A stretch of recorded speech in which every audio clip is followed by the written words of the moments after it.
of £300,000. You have been asked to make contributions via voluntary additions to the school bills, and you have responded very generously. Industry standards would suggest a 30% response rate.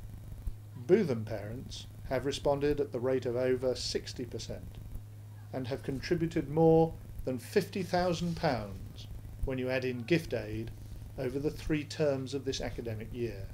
That's fabulous. Our business plan is for the Trust to produce a regular annual income of £100,000. This is what might be called a steady state, reliable source of funding.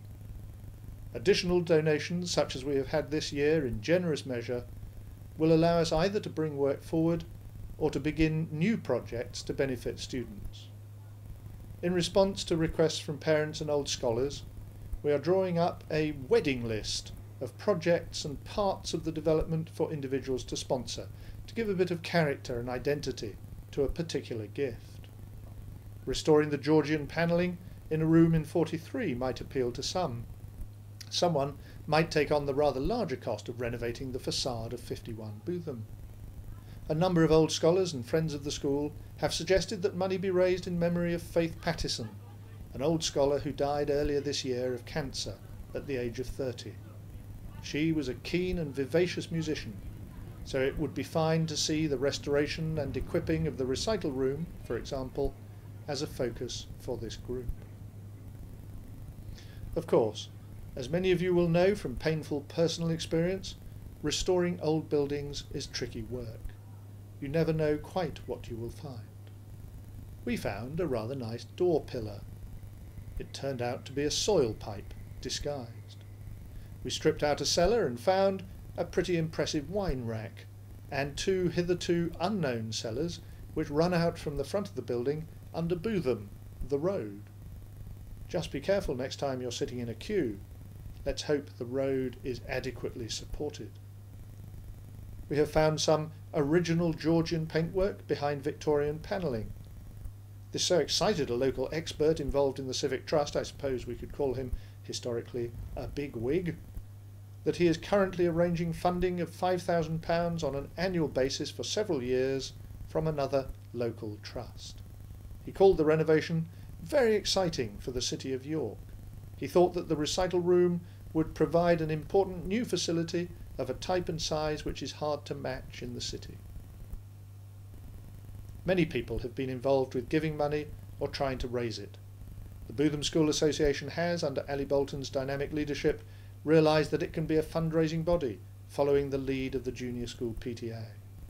The BSA has set up the auction of favours, promises and donations for this afternoon. Please support it and bid outrageously to support our work. Sometimes it is easy for those of us who know Bootham well to take it for granted.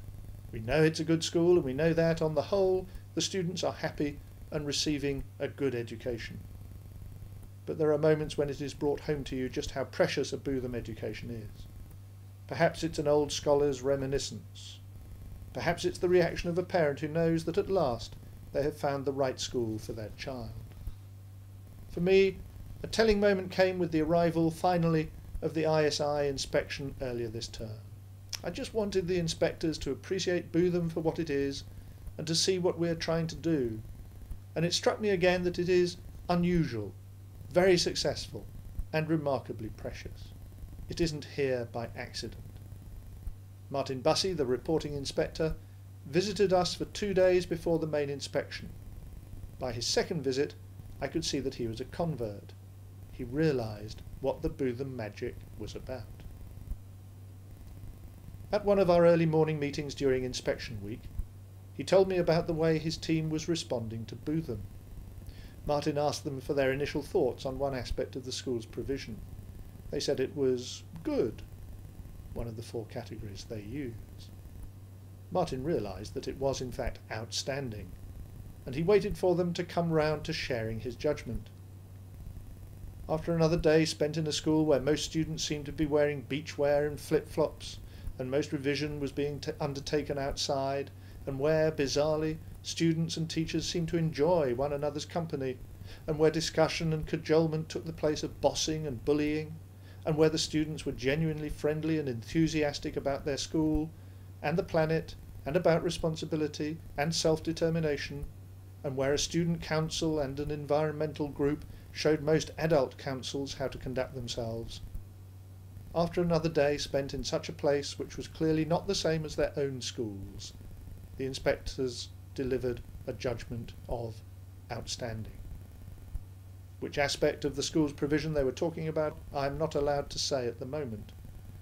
But when the inspection report is published in late July, you will recognise it as both the right judgment and the judgment about the most important part of a Bootham education. All of which is a way of saying, we value what we've got, please help us to preserve it for future generations.